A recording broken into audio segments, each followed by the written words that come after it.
हम यूनिट 2 का अंतिम चैप्टर पढ़ रहे थे एंजाइम, जिसमें हमने बात कर ली थी किसकी, होलो एंजाइम के इतिहास की और एंजाइम के संरचना की हमने बात की थी। और अंतिम बार हमने पढ़ा था कि एंजाइम में प्रोटीन और एप्रोटीन दोनों भाग होते हैं। प्रोटीन भाग को हमने एपो एंजाइम तथा एप्रोटीन भाग को हमने कोफैक्टर नाम दिया था। कोफैक्टर के हमने 3 पार्ट्स की बात की थी, एक तो प्रोस्थेटिक ग्रुप्स, दूसरा को एंजाइम और तीसरा जो था एक्टिवेटर। उसकी हमने डायग्राम सहित बात कर ली थी। आज के इस वीडियो में हम आगे बात करेंगे, लेकिन कल वाले में एक लाइन थी जो इम्पोर्टेंट थी, वो बताता हूँ। पहले एक प्रोसेस होती है डायलिसिस। क्या नाम है प्रोसेस का? डायलिसिस। डायलिसिस प्रोसेस क्या होती है? ये होलो एंजाइम जो होता है उससे को एंजाइम को आसानी से अलग किया जा सकता है। इस डायलिसिस द्वारा होलो एंजाइम में उपस्थित को एंजाइम को या सह एंजाइम को आसानी से अलग किया जा सकता है। किस प्रोसेस द्वारा? डायलिसिस द्वारा इसको पृथक किया जा सकता है। ये बात थी। और आज का मुख्य टॉपिक हमारा रहेगा एंजाइमों के विशिष्ट गुण। एंजाइमों के विशिष्ट गुणों की हम लोग बात करेंगे। देखिए बहुत सारे विशिष्ट गुण हैं, हम एक एक करके सभी की बात करेंगे, क्योंकि छोटा प्रश्न उनमें से आ सकता है और आपके आगे भी बहुत काम ये आने वाले हैं। सबसे पहले हम बात करते हैं, सभी एंजाइम जो होते हैं वो प्रोटीन प्रकृति के होते हैं। बात पढ़ चुके हैं ये, लेकिन यहाँ हम विशिष्ट गुणों में बात कर रहे हैं तो इसको पढ़ेंगे। क्या होते हैं? सभी एंजाइम जो होते हैं प्रोटीन प्रकृति के होते हैं। अर्थात मैंने आपको बताया था पिछले वाले वीडियो में कि सभी एंजाइम प्रोटीन होते हैं, लेकिन सभी प्रोटीन एंजाइम नहीं होते, अगर आपको याद आया है तो। दूसरी बात करें, समस्त एंजाइम जो होते हैं वो कोलाइडी प्रकृति के होते हैं। समस्त एंजाइम कैसी प्रकृति के होते हैं? कोलाइडी प्रकृति के होते हैं, अर्थात उनमें जो जिग-जैग गति है, ब्राउनी गति है, इस प्रकार की कुछ उसकी विशेषताएं जो हैं वो पाई जाती हैं। तो कोलाइडी प्रकृति के जो एंजाइम हैं वो होते हैं। इसके बाद देखिए एंजाइमों में विशिष्टताएं पाई जाती हैं। क्या पाई जाती हैं? एंजाइमों में विशिष्टता पाई जाती है। अर्थात विशिष्टता का मतलब ये होता है एक एंजाइम एक ही प्रकार के अभिक्रिया को उत्प्रेरित कर सकता है। केवल एक ही अभिक्रिया को क्या कर सकता है? विशिष्टता होनी चाहिए। जैसे मान लीजिए कोई 3 टीचर हैं, एक इंग्लिश पढ़ाता है, एक हिंदी पढ़ाता है, एक सामाजिक पढ़ाता है, तो उन पे अगर हम विशिष्टता की बात करें तो वो अंग्रेजी वाला जो है वो गणित नहीं पढ़ा सकता, गणित वाला है वो क्या नहीं पढ़ा सकता, संस्कृत नहीं पढ़ा सकता। इस प्रकार से उनमें विशिष्टता होती है। वैसे ही एंजाइम जो है इनमें विशिष्टता होती है। वो ऐसा नहीं है कि सभी प्रकार की अभिक्रियाओं को उत्प्रेरित कर पाएंगे या अपना प्रभाव दिखा पाएंगे। अर्थात एक प्रकार की एक एंजाइम केवल एक ही अभिक्रिया को उत्प्रेरित करेगा। लेकिन कुछ एंजाइम ऐसे भी हैं जो एक से अधिक या 2 से अधिक प्रकार की अभिक्रियाओं को उत्प्रेरित कर सकते हैं।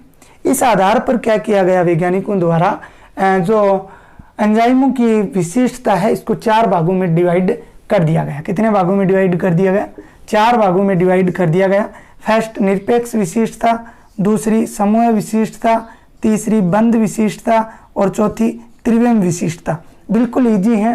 निरपेक्ष विशिष्टता, समूह विशिष्टता, बंध विशिष्टता और लास्ट त्रिविम विशिष्टता। नाम से ही बनाएगा। निरपेक्ष का मतलब है केवल एक ही प्रकार की कोशिकाओं को, ऐसे एंजाइम जो केवल एक ही प्रकार की कोशिकाओं को उत्प्रेरित करेंगे। फॉर एग्जाम्पल अगर बात करते हैं तो यूरिएज जो होता है ये केवल यूरिया के जल अपघटन का काम करता है। यूरिएज जो होता है ये क्या करता है? केवल यूरिया के जल अपघटन का कार्य करता है। उसे क्या बोलेंगे? निरपेक्ष विशिष्टता बोला जाएगा। अन्य किसी प्रकार की कोशिका को यह एंजाइम जो है वो उत्प्रेरित नहीं कर पाएंगे। ओके, आगे देखिए। दूसरी है समूह विशिष्टता, ग्रुप विशिष्टता की बात करते हैं। तो कुछ एंजाइम ऐसे होते हैं जो विशेष प्रकार के समूह जो होते हैं उन समूहों को क्या करते हैं? उत्प्रेरित करते हैं। विशेष समूह को उत्प्रेरित करने वाले एंजाइम जो हैं वो समूह विशिष्टता प्रदर्शित करते हैं। फॉर एग्जाम्पल अगर बात करें, हेक्सोकाइनेज जो है, कौन है? हेक्सोकाइनेज। ये विभिन्न प्रकार की जो एक्सोस शर्कराएं होती हैं उनको उत्प्रेरित करता है, इसलिए इसको समूह विशिष्टता के अंदर रखा गया है। एक्सोकाइनेज जो है इसकी विभिन्न एक्सोस शर्कराओं को ये उत्प्रेरित कर सकता है, अर्थात ग्रुप में जितनी भी हैं उनको उत्प्रेरित है वो कर सकता है। 3 नंबर है बंध विशिष्टता। 3 नंबर क्या है? बंध विशिष्टता। बंध का मतलब बॉन्ड, अगर विक्रियाओं के अंदर जुड़ेंगी तो बॉन्ड तो बनेंगे। तो जो रासायनिक बंध होते हैं उन बंधों पर, विशेष प्रकार के जो बंध है उन बंधों पर अगर उत्प्रेरित करेंगे ऐसे एंजाइम क्या कहलाते हैं? बंध विशिष्टता। रासायनिक बंध की पहचान करके उनको उत्प्रेरित करना क्या कहलाता है? बंध विशिष्टता कहलाती है। For example ribose nucleus enzyme आपका नाम सुना हुआ है। राइबोज न्यूक्लियस एंजाइम होता है, ये क्या करता है? पिरिमिडीन क्षारक जो 3' सीरा होता है उस पर उपस्थित फास्फोडाइएस्टर बंध का जल अपघटन करता है, इसकी पहचान करता है और बाद में इसका क्या करता है? जल अपघटन करता है। कौन? Ribo nucleus enzyme. तो देखिए पहले में हमने बात की थी यूरियज एंजाइम की, निरपेक्ष विशिष्टता का उदाहरण यूरियज। सेकंड समूह विशिष्टता का एग्जाम्पल हेक्सोकाइनेज। इसके बाद में बंध विशिष्टता का भी अभी बात किया राइबो न्यूक्लियस एंजाइम।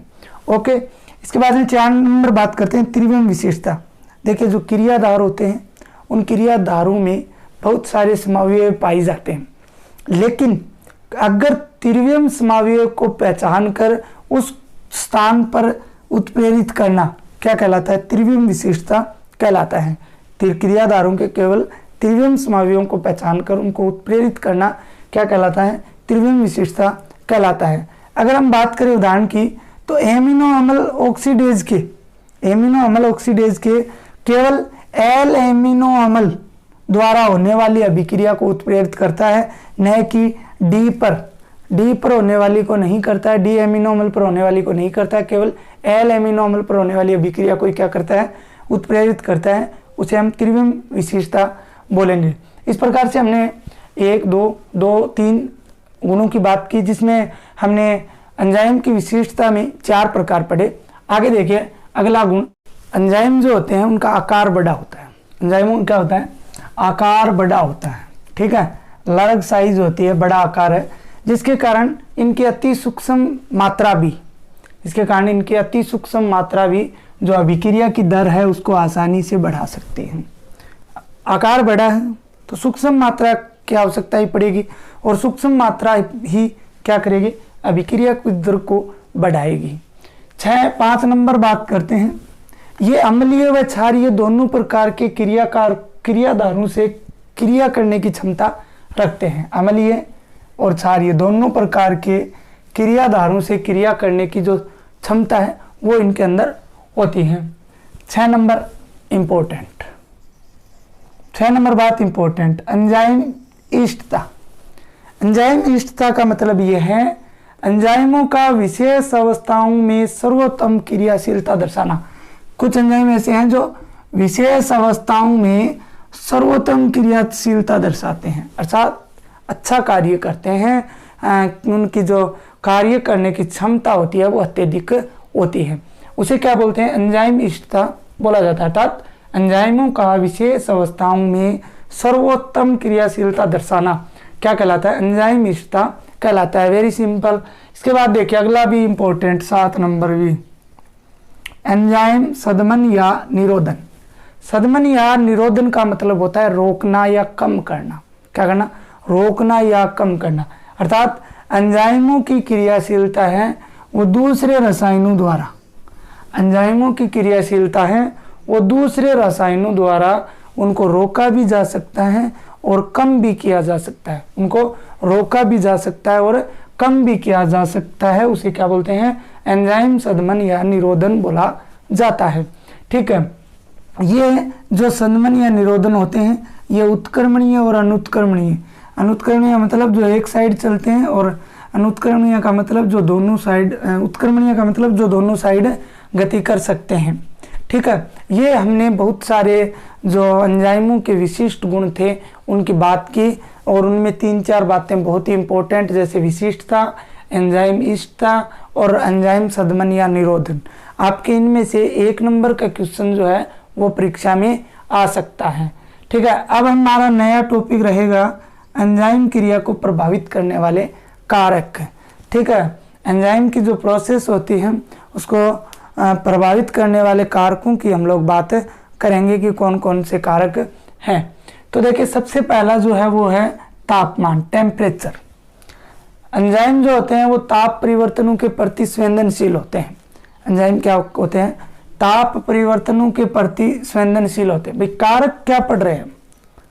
प्रभावित करने वाले कारकों का मतलब क्या है? मतलब ये है कि एंजाइम की क्रिया को किस प्रकार से वो जो प्रोसेस करते हैं, तो उनके रास्ते में आने वाली जो बाधाएं हैं, जो कारक हैं, उनकी हम बात करें, या फिर उनके रास्ते में अच्छे कारक, बुरे कारक, उनकी हम बात करेंगे।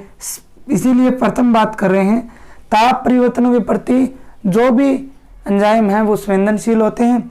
अगर हम अनुकूल तापमान की बात करें तो एंजाइम की क्रिया सबसे बढ़िया 20 डिग्री से 35 डिग्री सेंटीग्रेड के बीच होती है। कितनी? 20 डिग्री से 35 डिग्री के सेंटीग्रेड, 35 डिग्री सेंटीग्रेड के बीच अच्छी क्रिया होती है। अगर इसमें 10 डिग्री सेंटीग्रेड बढ़ा दिया जाए तो अभिक्रिया की दर जो है वो 2 से 2.5 गुना बढ़ जाती है।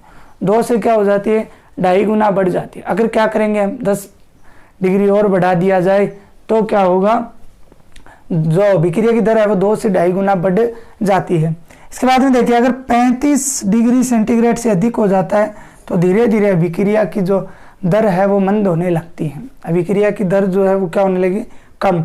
और अगर अति उच्च ताप हमने दे दिया, जैसे 40, 50, 60, 70, अगर अति उच्च तापमान अगर दिया तो अभिक्रिया की जो दर है वो अंत में क्या हो जाएगी? बंद हो जाएगी। ठीक है, यह हमारा पहला नंबर। अगर हम बात करते हैं तो वो है पीएच मान। पीएच आप लोग सभी जानते हो, पीएच जो मीटर होता है।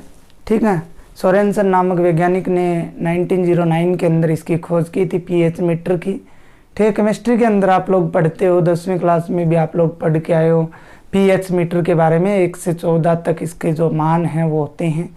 ठीक है, और 7 मान होता है तब तो उदासीन, 7 से कम होने पर अम्लीय और 7 से अधिक होने पर क्या होता है? क्षारीय होता है। ठीक है, हमें पीएच मान नहीं पढ़ना, हमें ये देखना है कि एंजाइम जो है वो पीएच मान जो है वो एंजाइम को किस प्रकार से प्रभावित करते हैं। देखिए एंजाइम जो होते हैं वो पीएच के प्रति संवेदनशील होते हैं। एंजाइम होते हैं वो पीएच के प्रति क्या होते हैं? संवेदनशील होते हैं। सो पीएच मान हमें पढ़ना बहुत ज़रूरी है।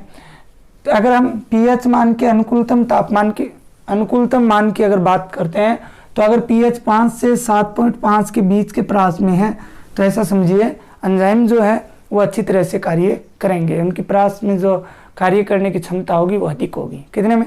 5 से लेकर 7.5 तक जो है परास में दक्षतापूर्वक कार्य करते हैं। अगर इस मान से कम या इस मान से ज़्यादा होने पर क्रियाशीलता जो है वो कम हो जाती है। एंजाइमों की उत्प्रेरक की क्रियाशीलता जो है वो क्या हो जाती है? कम हो जाती है। अगर पीएच मान 5 से कम और 7.5 से अधिक होता है, अर्थात कह सकते हैं अधिक अम्लीय और अधिक क्षारीय होने पर जो है क्रियाशीलता होती है उनकी वो कम हो जाती है। तो पीएच माध्यम भी एंजाइम की क्रियाशीलता के लिए अति आवश्यक होता है। 3 नंबर अगर हम बात करें क्रियाधारों की सांद्रता, एंजाइम सांद्रता और अंतिम उत्पाद की सांद्रता, सभी बात करेंगे। प्रोडक्ट की, क्रियाधारकों की, ठीक है, सभी की बात करते हैं।